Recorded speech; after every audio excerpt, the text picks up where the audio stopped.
The practice of centering oneself is rooted in focusing the mind and drawing it inward, an act that dissolves the external and internal distractions. One profound approach to achieving this involves visualizing the 5 colored circles of a peacock's tail as representations of your 5 senses in limitless space. Allow these imagined colors to melt inward, merging into a single point within you. Concentrate on this point until it dissolves. This method demonstrates the transformative power of concentration in transcending the mind's habitual movements and reaching the core of your being. Understanding the nature of the mind. The mind, by its very nature, is restless and constantly in motion. It flits from one thought to another, perpetually moving but never settling. This incessant movement defines the mind. It is not a static entity but a process, an activity akin to walking. Just as walking ceases when one stands still, the mind ceases when its movement is halted. Consciousness, however, is not the same as the mind. Consciousness is your essence, while the mind is merely its activity. When the mind is active, it seeks constant stimulation, urging you to move from one object, thought, or emotion to another. The moment you attempt to stop, the mind resists, urging you to continue. This resistance stems from the fact that the mind cannot exist without movement.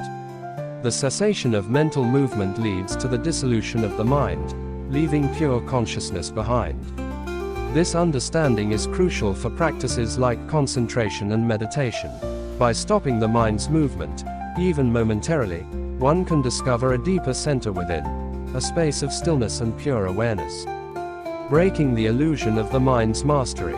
One of the significant obstacles in centering oneself is the belief that the mind is in control. For lifetimes, the mind has been treated as the master, while the consciousness, the true self, has been relegated to a passive role. However, this belief is a fallacy. The mind is merely a tool, a servant that has assumed the role of a master due to lack of awareness. Breaking this illusion requires disidentifying with the mind. The moment you refuse to obey its incessant demands to move, you assert your mastery. This is not easy, as the mind will resist with all its strength, but persistence can break its false dominance. Once the mind is silenced, the consciousness emerges as the true center of your being. Visualization as a pathway to centering. The first method described involves visualizing your 5 senses as 5 radiant colors, perhaps akin to the vibrant hues of a peacock's tail, extending infinitely into space. Imagine these colors converging at a single point within your body, such as the navel. Concentrate on this convergence point with unwavering focus. This visualization serves 2 purposes. It simplifies the world into 5 colors, reducing the complexity of sensory input, and it redirects the mind's focus inward. As you concentrate, the imagined colors and their meeting point will eventually dissolve. This dissolution occurs because the act of concentration itself dissolves imagination. What remains is pure consciousness, untethered to external or internal distractions. Alternate approaches for different personalities. Not everyone is adept at imagining colors or internalizing such visualizations. Some people, especially those with a painter's eye or heightened sensitivity to colors, may find this method effective.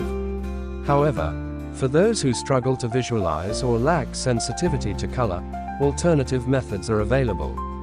For extroverted individuals who find it challenging to focus inward, an external point can be used. A simple dot on a wall can serve as a focal point. Concentrate on this point with open eyes, maintaining a steady gaze. Avoid blinking, as blinking disrupts concentration and provides an opportunity for the mind to reassert itself. The principle remains the same. Focus on the point until it dissolves. This dissolution occurs not because the point physically vanishes but because the mind, the bridge between the external world and your awareness, ceases its activity. The role of non-blinking concentration.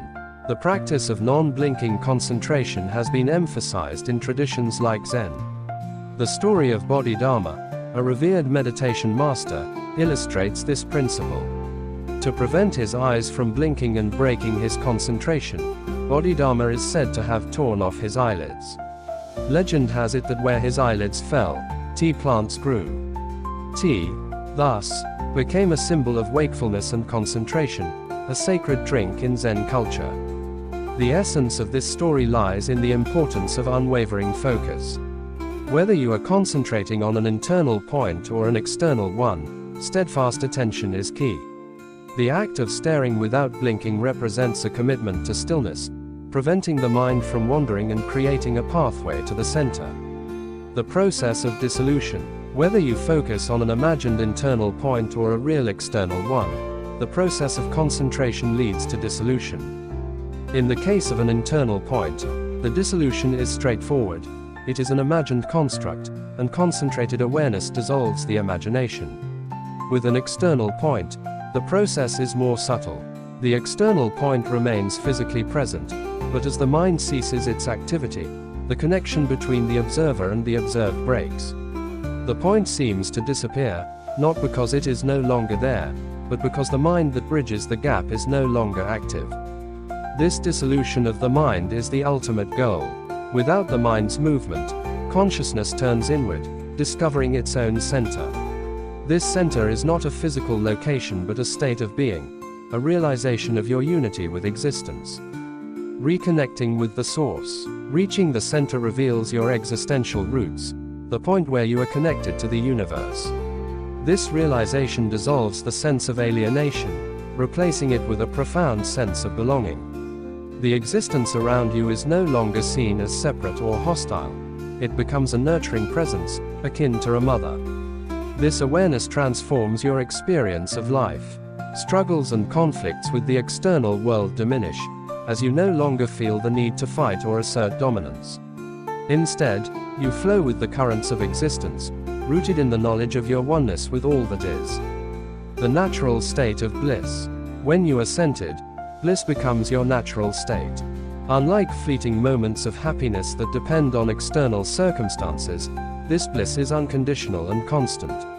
It is not an experience that comes and goes but an intrinsic quality of your being. Over time, this state of bliss becomes so natural that you cease to be consciously aware of it, just as you are not constantly aware of your breathing. True bliss arises not from the presence of joy but from the absence of suffering and struggle. Conclusion. The journey to your inner center is a process of dissolving layers. First the external distractions, then the internal imaginings, and finally the mind itself.